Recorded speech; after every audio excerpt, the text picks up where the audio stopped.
We have been working our way through the statement of cash flows for problem 11.1a, bait and tackle.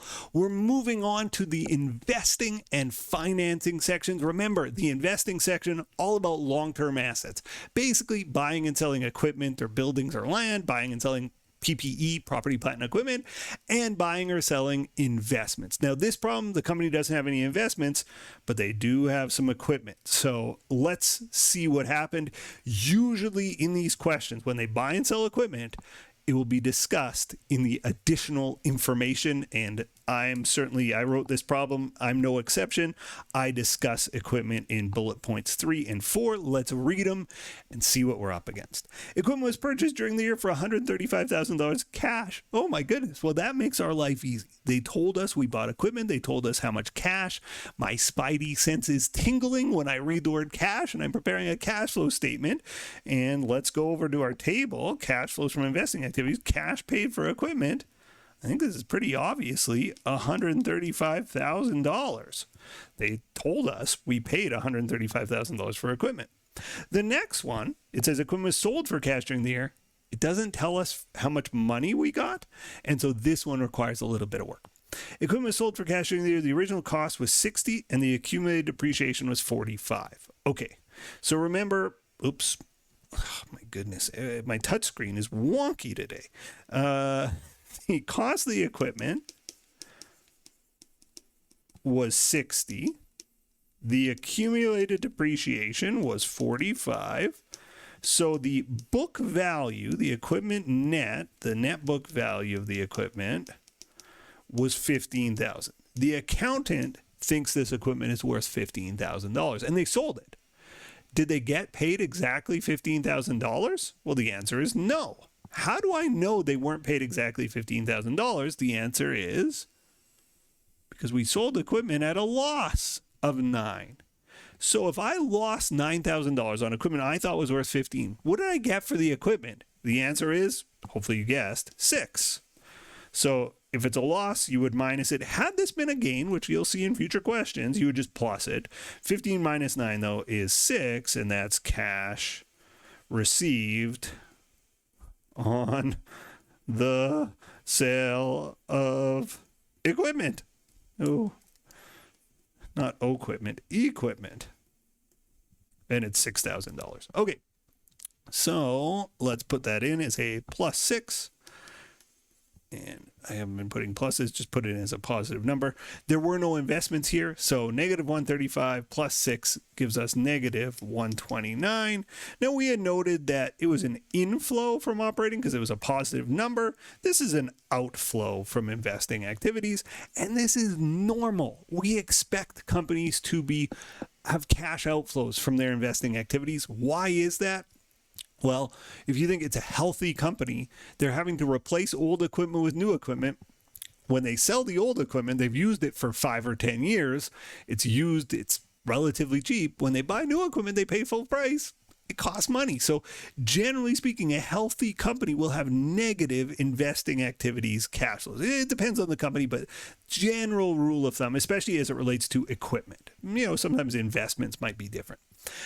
Last section is the financing activities. The financing activities, debt and equity and dividends. So you can see debt, money coming in, borrowed money, money going out, you paid off the debt. Same thing with equity. We issue new shares or we buy back our old shares. So it's debt, there's 2 lines, money in, money out. Equity, there's 2 lines, money in, money out. And dividends, there's 1 line. Did we pay a dividend? If so, how much? So let's look at our debt first, our long-term debt. And we do. We have a bank loan, right? We've already done this one. We've already done this one. We're on to this one. And our bank loan went from 0 to 20. Well, what happened? We borrowed $20,000. That's presumably what happened. In the absence of other information, you should assume cash received on the issuance of bonds or long-term debt is plus $20,000. Let's look at our equity. Equity went from 50 to 60. Well, why would equity go up by $10,000? The answer is we issued new shares, $10,000 worth. So plus 10,000. Oops, that's not a repurchase of shares. That's an issuance of shares. The last one, the dividends, it'll often tell you in the additional information, but I was mean. It says dividends were declared and paid during the year.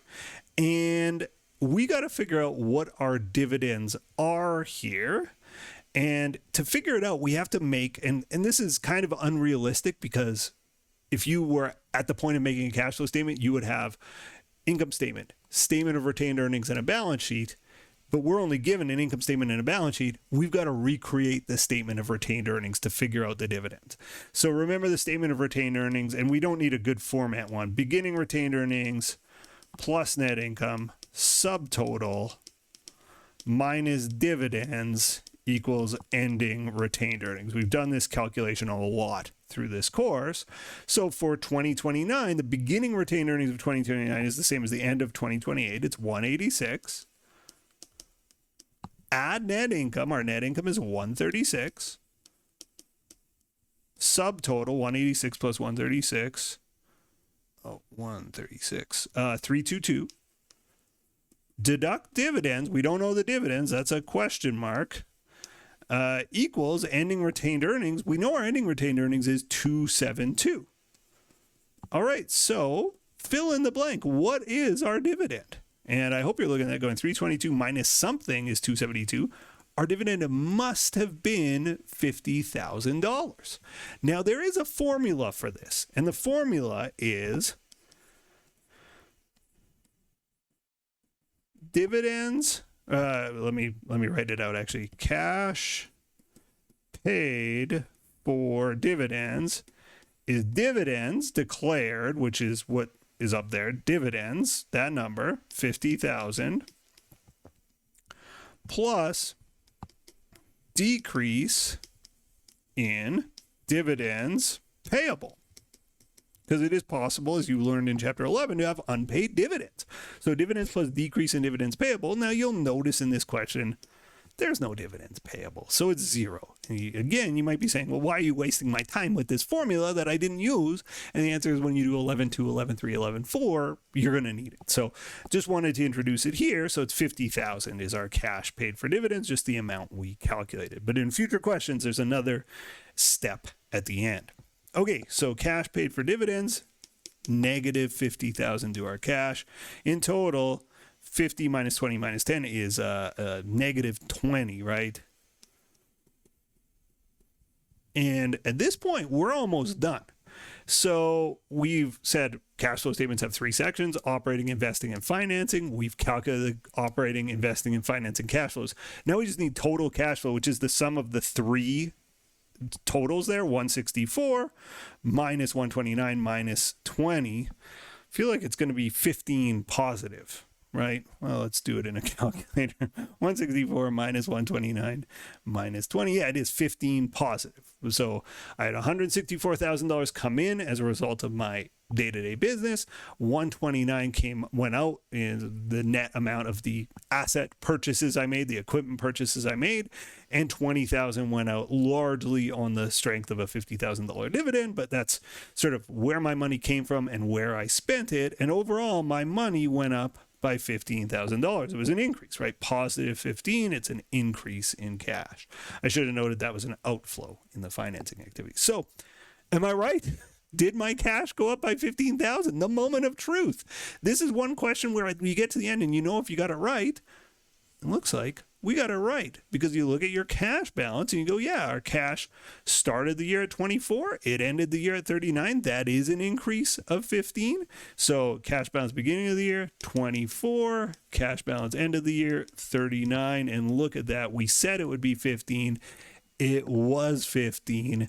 Congratulations to us. If you made it all the way to the end of the video, congratulations to you. Thank you so much for watching. You'll learn this stuff by practicing, so I hope you'll practice more of these types of problems, and I hope you'll practice hitting the thumbs up button. Thanks for watching. See you in the next video. Goodbye. The next video in our series is right up here, and if you want a supercut of all of the videos in this series, that's the one down below.